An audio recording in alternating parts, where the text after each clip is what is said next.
안녕하세요. 딜러말입니다. 반갑습니다. 코로나 이제 계속 지속되고 있는데요. 이제 경제 봉쇄 조치가 또 다시 취해질 그런 어떤 우려들이 많습니다. 뭐 시장 분위기 안 좋은데 계속 나스닥은 올라가고 있습니다. 원달러 방향, 원달러도 밑으로 지금 향하고 있는데 그렇다고 많이 빠지지 않고 있습니다. 뉴질랜드 달러도 이제 강세를 보이고 있는데 한번 살펴보겠습니다. 여기 시장 가보겠습니다. 여기 시장에서 원달러 1196원에 거래되었습니다. 달러 지수가 강세를 보였고요. 전일 우리 외환시장에서 원달러 1195원대 거래됐죠. 그보다는 한 이런 정도 강세를 보였습니다. 뉴욕시장 미국 증시는 혼조세를 보였습니다. 지금 코로나 부담이 계속되고 있습니다. 코로나19 총 확진자가 300만을 넘어선다는 이야기입니다. 가운데 신규 환자도 하루 이제 6만 내 발생하는 등 확장세가 굉장히 이제 지금 늘어나고 있는데요. 미국의 사망자 수는 이틀 연속 900명 이상 증가했습니다. 따라서 코로나에 대한 어떤 우려가 지금 계속되고 있습니다. 따라 다우 지수는 약세를 보였고 기술주는 이제 강세를 보였습니다. 계속 이제 언택트 문화가 이제 장착되면은 이제 온라인 쪽으로 여러 가지 어떤 매출이 늘어날 것이다 이런 전망들이 나오면서 기술주가 강세를 팡 주식들이 강세를 보였습니다. 미국제 수익률 실업수당 청구 건수가 나왔고요. 입찰 호조에 상승을 했습니다.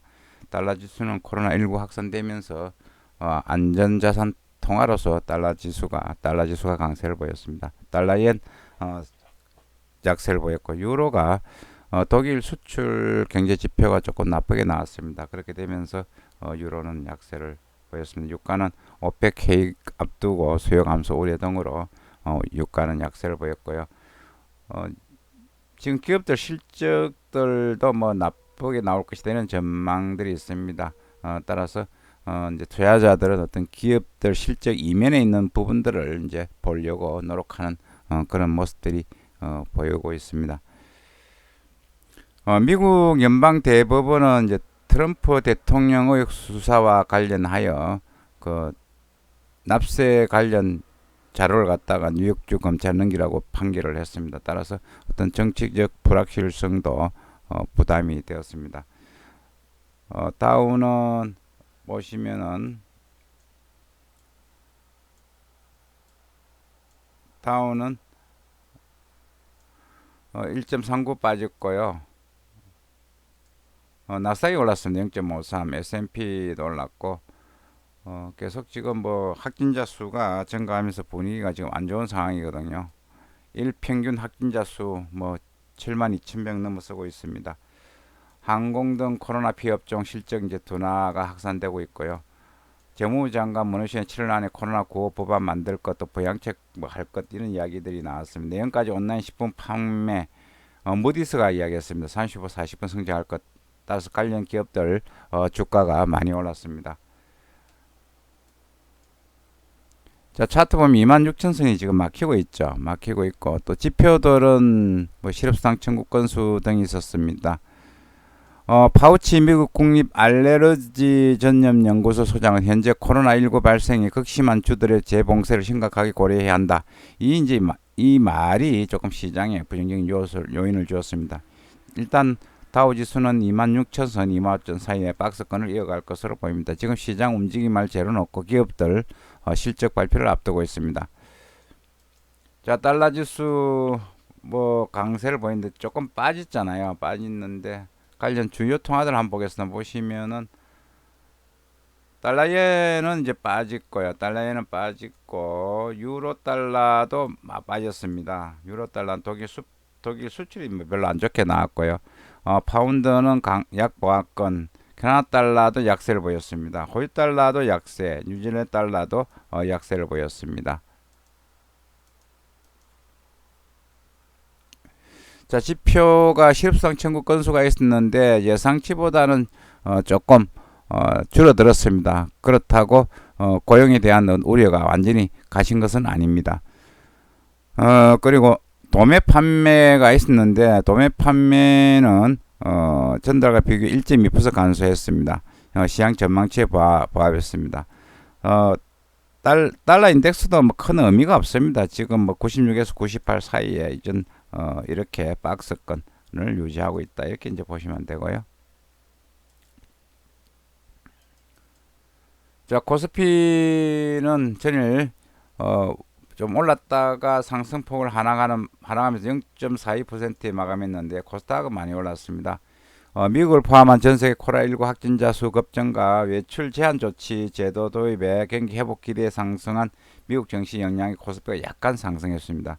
자, 외인은 팔았습니다. 외인은 한 330억 정도 팔고 개인은 매수를 하는 그런 모습이었습니다. 개인은 한 3천억 이상 팔았고요. 자, 조정을 보일 때 우리 코스피는 미국 시장보다가 덜 조정을 보여 올라갈 때는 확 올라가는 이런 어떤 흐름을 지금 보이고 있습니다. 2200선의 저항이 강해 보이고 2100선에는 제가 볼 때는 지지선이 있다. 이렇게 이제 비슷한 다우와 비슷한 흐름을 보이고 있습니다. 위안화가 어저께 심리적으로 중요한 지지선이죠. 7위안 밑으로 무너졌습니다. 위안화는 최근에 이제 중국 증시가 굉장히 좋잖아요. 자금이 유입되면서 위안화가 지금 강세를 보이고 있는데 4개월 내 최고치입니다. 4개월 최고치고 이제 심리적인 지지선이 무너졌고 따라서 추가 하락 위안화 강세 가능성이 있습니다. 그런데 중국 이제 정부는 위안화 일방적인 하락을 강세를 싫어합니다. 수치로 문제가 되기 때문에 따라서 살짝 고시환율을 통해서 시장 개입에 나설 가능성이 있어 보입니다. 원달러 보시면 어저께 원달러는 생각보다 많이 안 빠졌습니다. 수급에 아마 변화가 있었을 것으로 보이는데 위안화가 어저께 7위안이 무너지면은 1190원이 제가 볼 때 무너질 줄 알았어요. 근데 버텼습니다. 버티면서 이제 조금 반등하면서 보합권에 끝났는데요. SK바이오팝 주식 공모지 청약이 있었죠. 그리고 이제 급등했잖아 차익 실현 매물과 또 공모지를 받지 못한 어떤 그런 물량들이 이제 한전 수요 달러로 바꾸는 과정에서 아마 원달러가 지지를 받았다 이렇게 이제 추측하는 딜러들이 많습니다. 여기에는 지금 매도를 하고 있고 우리 국내 로컬 쪽에서는 이제 매수가 들어오는 그런 모습을 보이고 있습니다. 원달러 진짜 재미없습니다. 계속 지금 조금씩 밀리면서 기분 나쁘게 밀리면서 그렇다고 1190 밑으로 확 떨어지지도 않고 있습니다. 굉장히 조금 소심한 움직임을 보이고 있습니다. 우리 투자자들은 인내할 필요가 있고요. 일단 달러를 갖다가 조금은 너무 쉽게 뭐 달러가 조금 빠진다 해서 쉽게 포기할 그런 상황은 아직까지는 아닙니다. 달러에 대한 어떤 기대감은 여전히 조금은 갖고 있는 것이 좋을 것으로 보입니다. 뉴질랜드 달러 보겠습니다. 뉴달러는 강세를 보이고 있습니다. 0.66까지 올랐죠. 0.64까지 떨어질 때 이 레벨이 무너지면 하면은 이게 다시 또 0.62까지 갈 수가 있었는데 이 부분이 잘 버텼습니다. 버티면서 다시 또 0.66까지 올라갔는데 지금 박스권 상단이기 때문에 여기서 추격 매수는 조금 위험해 보입니다. 사실상 조금 이 박스를 알고 이 상단에 들어가는 것은 조금 위험해 보입니다.